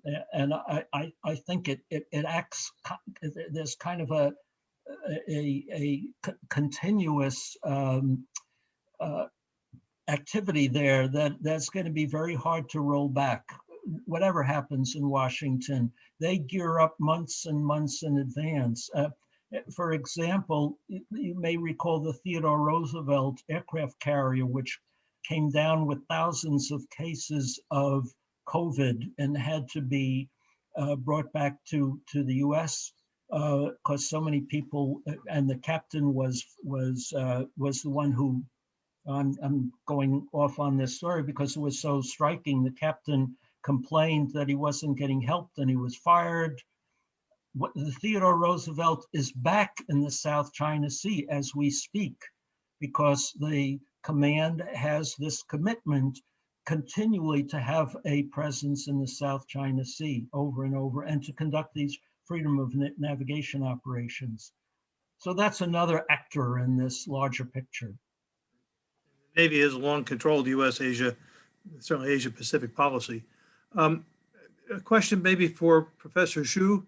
How should a Biden administration deal with China's expanding control over Hong Kong and the tensions it is increasingly creating among the population in Hong Kong? Well, that's a very good question. I think, because of the what happened in 2019 and actually in 2020 is also part of it. Lots of demonstrations in Hong Kong against the lot of policies issued from Beijing, especially this national security law passed just before July the 1st last year. I think the fundamental question here is what kind of Hong Kong does the Chinese government want to see? What kind of message it wants to send out, especially to Taiwan, right? I think a lot of people in Taiwan are watching Hong Kong very closely, and they think that if Hong Kong's one country, two systems policy does not work, then there's no way that it can be applied to Taiwan. Although they already rejected the model anyway, right? But still, they're quietly watching what is happening over there. I think China has to be aware that Hong Kong is not just an ordinary city. It's in a global financial center. A lot of countries have vested interest over there. A lot of foreign nationals live there. So China has to strictly follow the one country, two system model, make sure that Hong Kong's unique status as the window to China, both ways, right? For China's window to the world, this unique position has to be maintained. I don't think China should talk about like replacing Hong Kong with Shenzhen or Shanghai. I mean, that's not going to work for Hong Kong. Hong Kong's unique status has to be maintained, and I think the one country, two system policy has to be strictly followed. Otherwise, I think it's not going to not only will harm China's international image, but it will also hurt China's long-term ambition in terms of Taiwan. I think the Chinese leadership has to be really careful here, in developing policies regarding Hong Kong. Thank you. I want to just thank everybody who's been hanging in. We still have more than 100 people on the call, which I think reflects the degree of interest and the quality of the talks that we've had. We're working our way through with just a few more questions here on my list. There's one here from Alice Slater. With the US rejecting China's proposal with Russia to negotiate a treaty to ban weapons in space, what is China's response? Maybe the question should be expanded. What should we be advocating for US policy on this? Yeah. Michael, maybe this is to you. Yes, and I'm trying to think of what the answer to that is, because I haven't followed this lately. I think China's stance on many arms control issues is that the US is trying to coerce China into acting as if it's equal to the US in terms of its nuclear capabilities when China's capacity is so much smaller than America's, and it refuses to engage with the US on a lot of issues. And what's missing is what we discussed earlier, is the strategic dialogue between the two countries. The question here about space derives from the fact that the US heavily relies on space-based detection to power its new technologies, its missiles, hypersonic missiles and ballistic missiles and other weapons that would be used for an attack on China. And understandably so, China has explored ways to disable those satellites that would be used by the US military for attacks on China. So it's a very complicated matter, and I profess not to be sufficiently informed about the topic to give a good answer.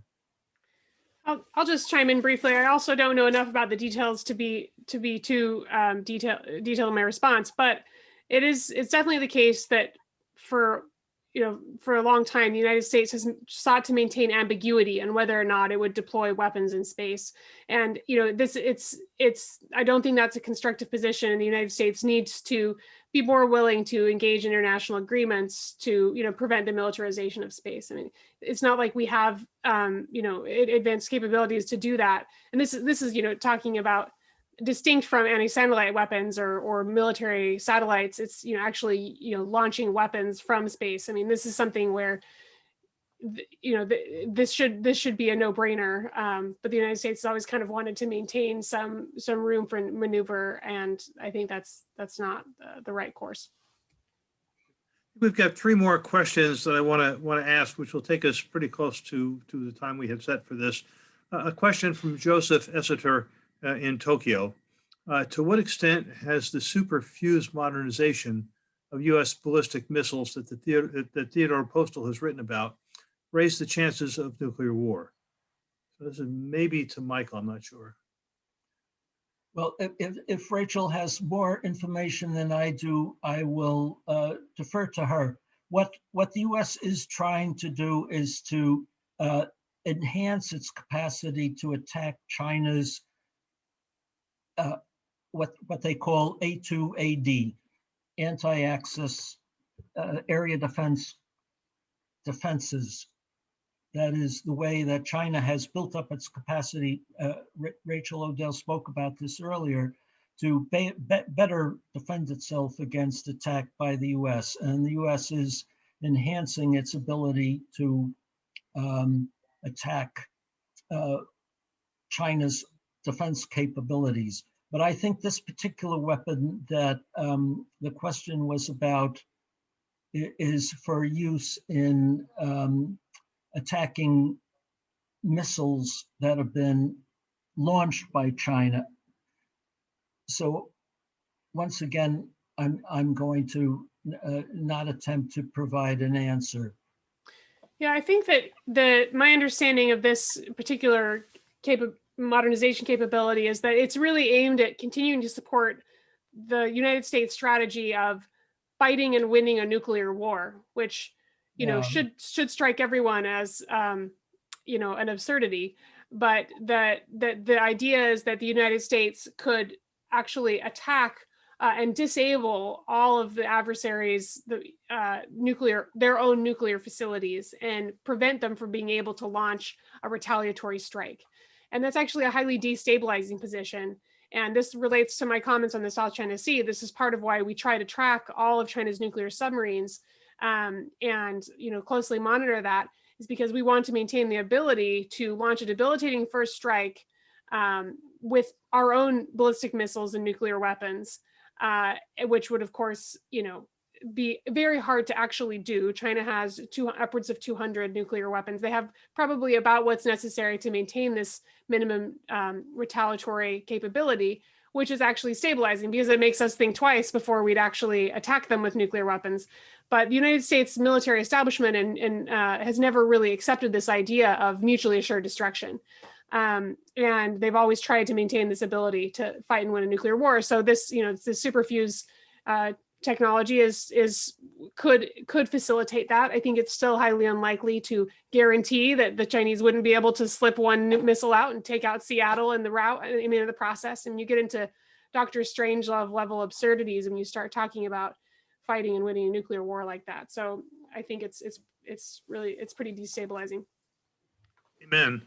We have another question from Susumu Ikeda, a Japanese journalist. How do you define the character of U.S.-China competition? Capitalism versus communism, or just hegemonic race by two superpowers? Could you tell us why you describe it as a new Cold War?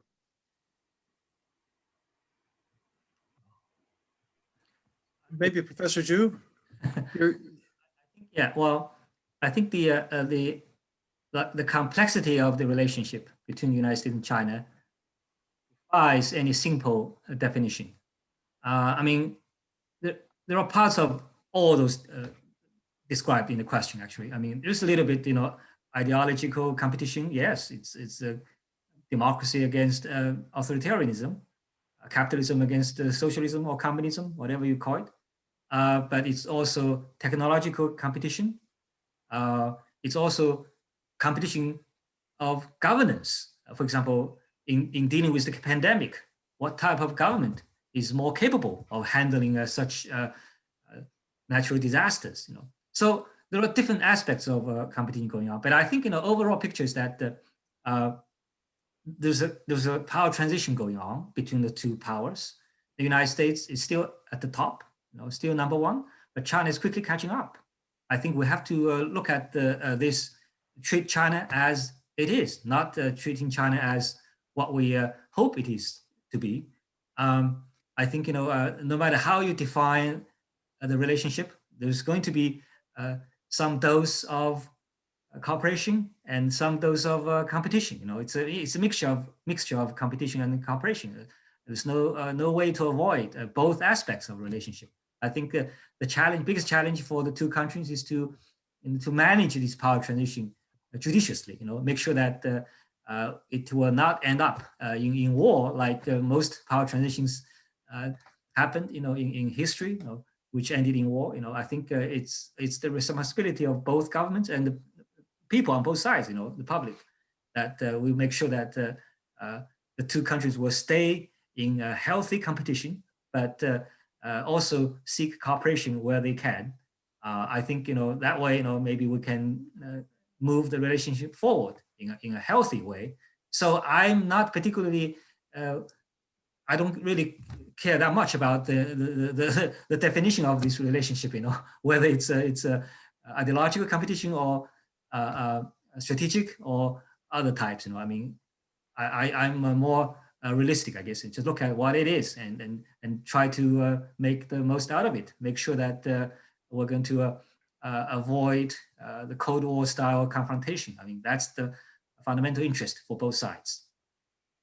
I wanted to add one other quick thing. I think I didn't quite finish the thought on my last comment, which is to also state that what should be obvious, but that if we were trying to take out all of China's nuclear forces in a first strike, that would not only be hurting those nuclear forces. Using nuclear weapons to engage in that kind of conflict could cause global nuclear winter. It would have, destroy the global economy. It would cause massive humanitarian harm in China and across the world from the radiation and the fallout. So this is why it's an absurd strategy. But also, and I think this is to the question, as we develop these technologies to undermine China's nuclear weapons and its deterrent, it just incentivizes China to enhance its ability to counter those. And it really risks driving a nuclear arms race. Thus far, China's remained relatively restrained in the nuclear arms race domain. But if we keep pushing the limit, then that might change. And this is just this probably the most extreme example of why it's so important to avoid this US-China Cold War, as Professor Zhu just said. Thank you. I erred. We actually have two questions before we're quite finished here. Is a question from Sheila Zhao, who is an organizer focusing her work within Chinese American communities who have faced the brunt of scapegoating China bashing. What efforts are being made to address the adverse effects of US-China's relations on Chinese and, as a consequence, Asian American communities here in the US? Maybe, Michael, do you want to take that? Rachel? I might just say a quick remark. I was part of an effort to write an open letter with a bunch of other foreign policy experts early in the pandemic that was published in USA Today that pushed back on this scapegoating of Chinese Americans and Asian Americans. And it was inspiring to work with a bunch of other people, including China Hawks and China Doves on that letter who were opposed to that explicit scapegoating. But I think that the danger is that some people who maybe aren't as explicitly racist or wanting to blame the foreign other, like President Trump and some in his administration did, is they underestimate the risks of a China Cold War. Even if you're not saying things like the Wuhan virus or the Kung flu, if we get in this Cold War standing with the United States, between the United States and China, it definitely feeds into that xenophobia and anti-Asian racism here in the United States, because we're elevating China as the great external enemy, and then Americans may tend to sort of turn on their fellow Americans of Chinese descent and blame them for this, for whatever imagined wrongs there might be. So it's a real danger, one of the real dangers of the Cold War. And I'm grateful, Ms. Yao, for the work you're doing to organize against that. And I think any guidance you have to those of us working in this space about ways we can push back would be very helpful. I'll just add that as we're building our steering committee and for the committee as a whole, we're looking to engage Chinese Americans and other Asian Americans in our work because we certainly need for their perspectives and their ideas about how we go forward. I'm going to give the last question here to my friend and colleague here in Cambridge, Cole Harrison, who asks, what is the cause of the rapid escalation of U.S.-China tensions in the last few years? Kind of a broad question as we close out. I guess we could all contribute something to that. I mean, I'm going to answer partly in answer to the previous question about what is the nature of the competition between the two, and follow on what Professor Xu said earlier. What's happened in the past few years is that China's rise has become more inescapable, harder to avoid for Americans. Basically, China has become stronger, more economically powerful, and has risen closer to the United States in many fields. And for Americans, there's a fundamental sense that part of our identity as Americans is to be number one in sports and technology and warfare, whatever else it is. And it's become clear in the past few years that that's being challenged by China. And I think that is the fundamental reason why tensions have risen.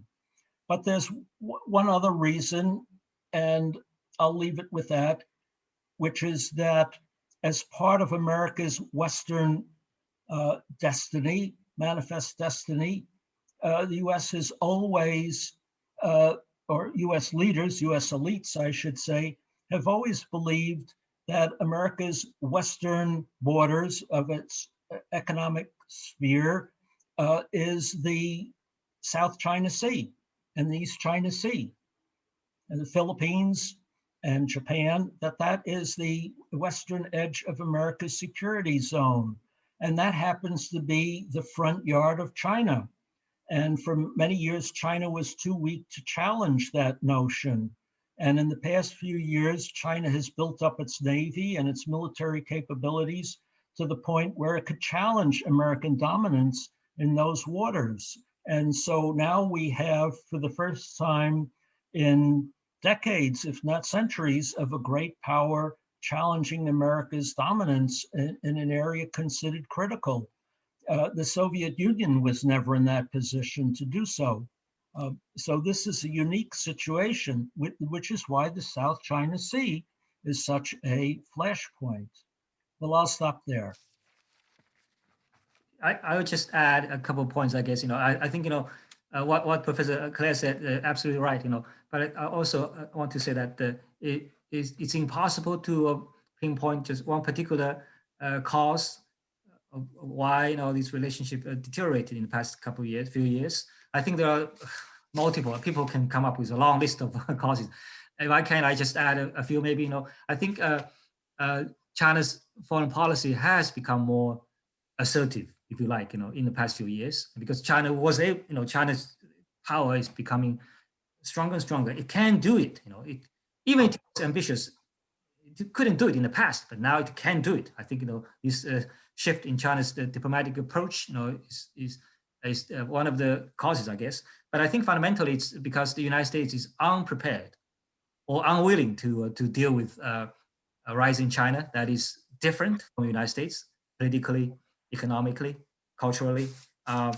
Also, because the Trump administration and his key foreign policy makers took a hawkish approach towards China, especially Pompeo, and also Justice Department. They were talking about the whole of government and whole of society approach towards China to counter China.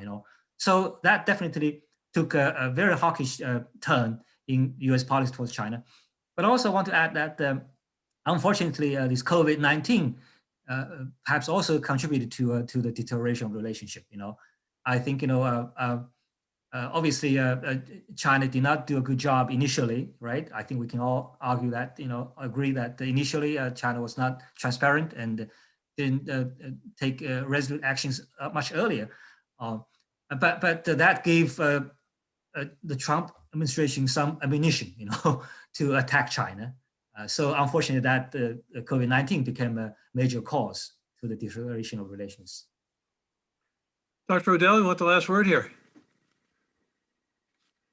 I agree with so much of what's been said already on an answer to this important question. I think it's a world historic challenge. I think that this is an opportunity for the United States to show that we can, break the pattern of past power transitions, and that we can respond to our better angels and seek out diplomatic solutions to what are really challenging issues. And I would hope that China can do the same.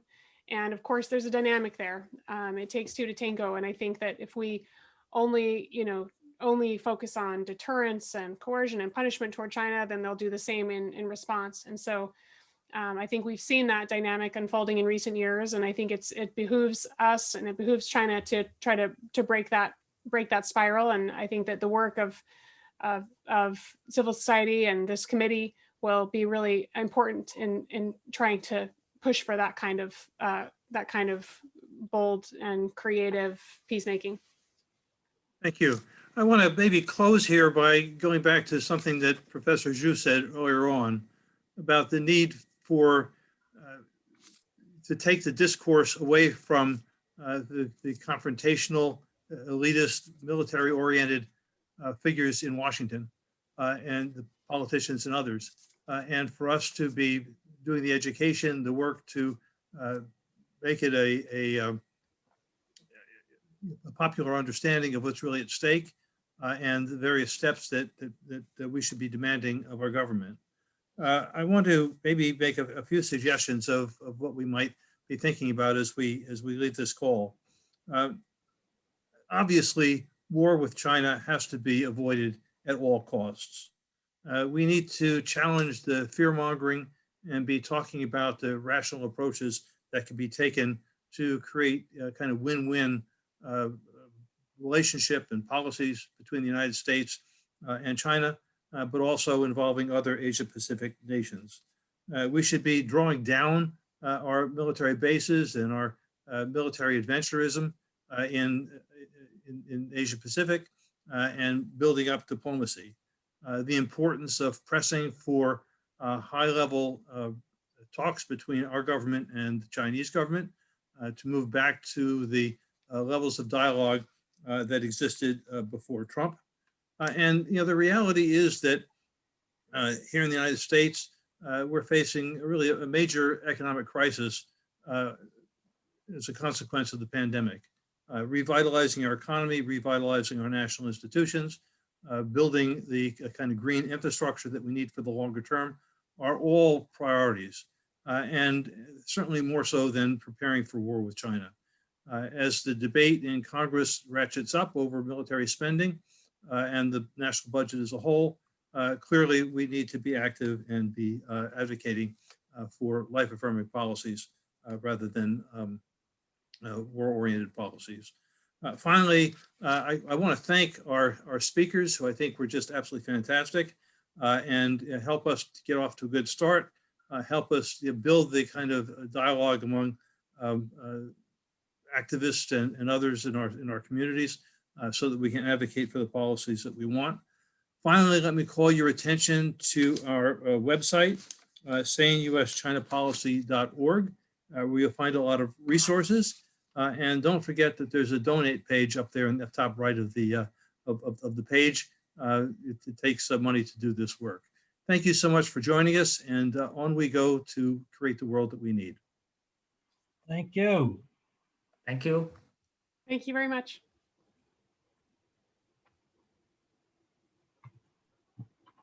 And Mariana, did we lose Professor Zhu? It looks like we did. Well, Yes. hey, I thought it was great. I mean, I sort of stuttered over a few things, which I didn't like doing, but I thought we did really quite well. I think got off to a good start. We were 163 people at Max, and there were some significant players. I haven't looked at the full list, but you know, I saw John Isaacs from the Council for a Livable World. I saw people that I've been working with for